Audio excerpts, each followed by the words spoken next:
যারা কোরআনের মাহফিল বন্ধ করে তাদেরকে জাতি ক্ষমা করে না, তারা দিল্লি পালাইতে বাধ্য হয়ে যায়। কথা বলে ঠিক না?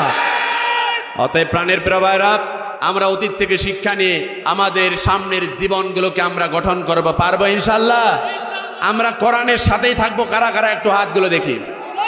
আমরা কোরআনের সাথে থাকবো তো নাকি ইনশাআল্লাহ? অতএব কোরআনের সাথে থাকলে হবে না, আগামীর দেশ যেন কোরআন দিয়া পরিচালনা হয়। কোন দল ক্ষমতায় যাবে কোনো আপত্তি নেই, শর্ত হলো কোরআন দিয়া দেশ পরিচালনা করতে হবে। কথা বলেন ঠিক কিনা? রব্বুল আলামিন বলেন, ফি জান্নাতিন ইয়াতাসাআলুন। আল্লাহ রাব্বুল আলামিন বলেন, ওই জান্নাতের মধ্যে জান্নাতীরা একে অপরের সাথে কথোপকথন করবে, কথা বলবে। কখন কথা বলবে?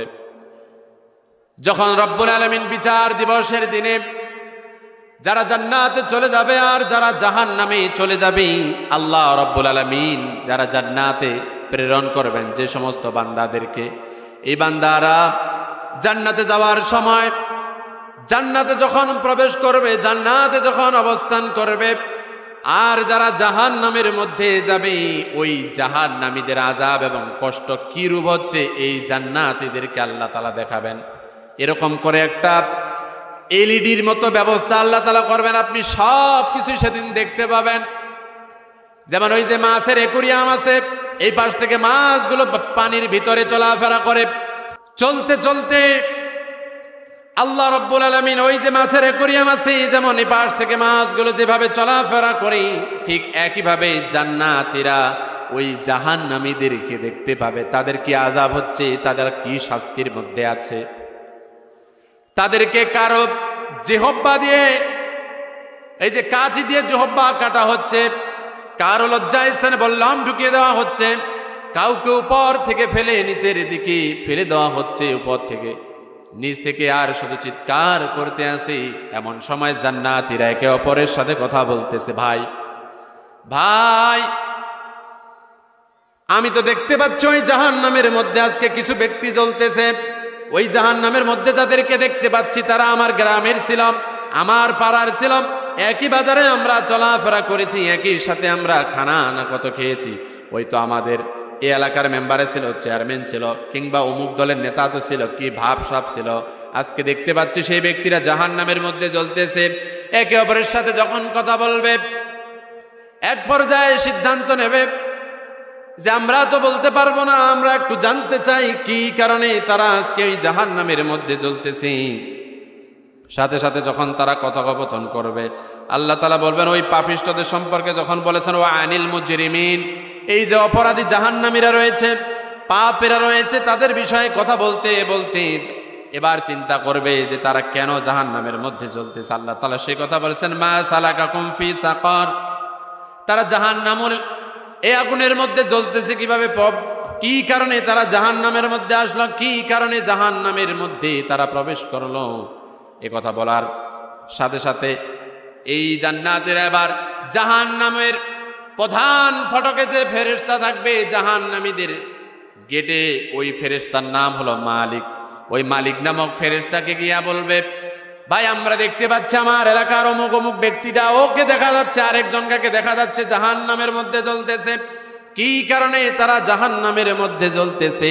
সাথে সাথে সেই জাহান্নামের ফেরেশতা মালিক বলবে, এটা তো আমি তোমাদের উত্তর দেব না, তোমরা নিজেরাই ওই জাহান্নামীদেরকে প্রশ্ন করো কি কারণে তারা আজকে জাহান্নামের মধ্যে জ্বলতেছে।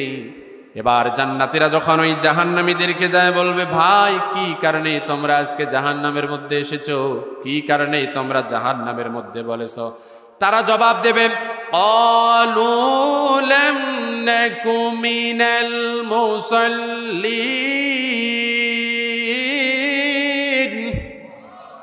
তারা এবার ওই জাহান্নামীরা সবাই জবাব দেবে, ভাই রে ভাই, জাহান্নামে আসার কারণ হলো আমরা দুনিয়ায় 5 ওয়াক্ত নামাজ আদায় করি নাই।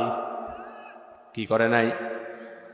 তারে ক্লিয়ার কথা রব্বুল আলামিন সূরা মুদ্দাসিরের 43 নম্বর আয়াতের মধ্যে বলেন, দুনিয়ায় যারা 5 ওয়াক্ত নামাজ যারা আদায় করবে না জামাতের সাথে, এই ব্যক্তি যারা এখনো নামাজ ধরে নাই, তারা এই অবস্থায় যদি মারা যায় তারা জাহান্নামে যাবে, কোনো সন্দেহ নেই। কথা বলেন ঠিক কিনা? এবার বলেন তো প্রাণের প্রিয় ভাইরা আমার, নামাজ ফরজ করেছেন কে? জোরে বলি কে? রাব্বুল আলামিন বলেন আকিমুস সালাতা ওয়া আতুজ যাকাতা ওয়া রাকউ মা'আর রাকিঈন। রব্বুল আলামিন সূরা বাকারা প্রথম নম্বর পারার এটা 6 নম্বর রুকুতে আছে 43 নম্বর আয়াত। আল্লাহ তাআলা বলছেন steadfast prayer, practice regular charity, put down your head to those who put down. Oh man, তুমি আগে নামাজ কায়েম করো, নামাজ প্রতিষ্ঠা করো, যাকাত প্রদান করো, আর তোমরা রুকু করো রুকুকারীদের সাথে, মানে তোমরা জামাআতের সাথে নামাজ আদায় করো। আদায় করাটা কি? জোরে বলি আদায় করাটা কি? সালাত আদায় করা হলো ফরজ। আমরা এখন অনেক মুসলমান আছি যারা 5 ওয়াক্ত নামাজ আমরা এখনো ধরি নাই, কথা বলেন ঠিক কিনা? কিন্তু ওয়াজ পকেটের মধ্যে ধরে বেড়ান, মোবাইলে শোনেন, বিভিন্ন ইমাম মসজিদের খতিবদের কাছে আলোচনা শুনেছেন, সালাতের নামাজের আজ পর্যন্ত নামাজ ধরতে পারলেন না। এর কারণটা কি? কারণ হলো কলবের মধ্যে মরিচিকা পড়ে গেছে, আর নামাজ রাষ্ট্রীয়ভাবে কায়েম করার কথা ছিল, কায়েম নাই, যার কারণে পড়েন না, কথা বলেন ঠিক কিনা?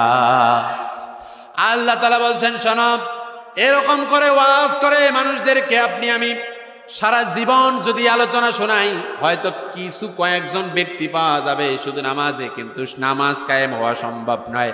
নামাজ কায়েমের অনেকগুলো অর্থের মধ্যে একটা পারিভাষিক সংজ্ঞা হলো, সমাজের মধ্যে যখন কোনো ব্যক্তি বাকি থাকবে না, সবাই যখন নামাজের আজান হওয়ার সাথে সাথে মসজিদে গিয়ে সালাত আদায় করবে, তখন নামাজ কায়েম হবে। এরকম দৃশ্য তো আল্লাহ দিলে এখন ঘরে ঘরে আছে। এশার নামাজ হচ্ছে মসজিদে যা তার কয়েক গুণ হলো বাজারে। সালাত কায়েম নাই, আর আল্লাহ তাআলা এই জন্য বলছেন সালাত কায়েমের জন্য রাব্বুল আলামিন বলেন আল্লাযীনা ইম্মাক্কান্নাহুম ফিল আরদি আকামুস সালাহ। আল্লাহু আকবার।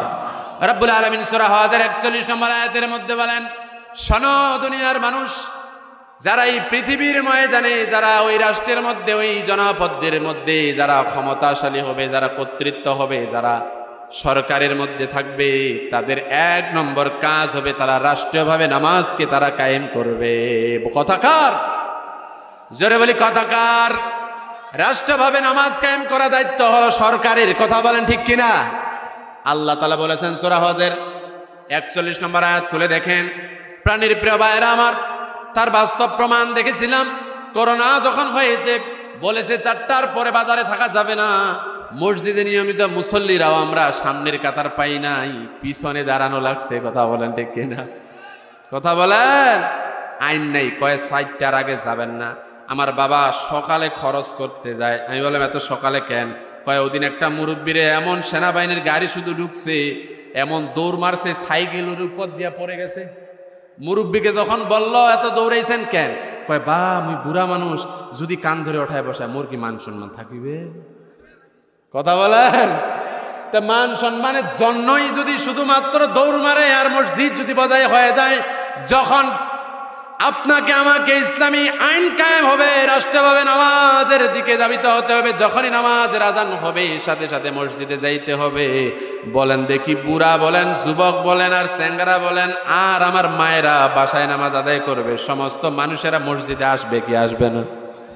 জোরে বলেন। প্রাণের প্রিয় ভাইরা আমার, এই জন্য সালাত কায়েমের আন্দোলন করা লাগবে, কথা বলেন ঠিক কিনা? ওই দল করা লাগবে যেই দল নামাজকে রাষ্ট্রীয় মর্যাদা আনতে চায়। এমন কোন দল করা যাবে না যেই দল মানুষের মতবাদ দিয়া চলাফেরা করে, মানুষের তৈরি করা আইন দিয়ে সমাজ রাষ্ট্র পরিচালনা করতে চায়। এমন দল করাটা হারাম। যারা দ্বীন ইসলাম, আল্লাহর জমিতে নামাজকে রাষ্ট্রীয় মর্যাদা দিতে চায়, সেই সমস্ত দলের সাথে যুক্ত হতে হবে, কথা বলেন ঠিক কিনা? আমরা কি পারবো? প্রাণের প্রিয় ভাইরা, এই সালাত ছাড়া কোনো উপায় নাই। আর যে কয়েকজন নামাজ পড়ি তাদের নামাজ হয় না নাই আল্লাহ ভালো জানে।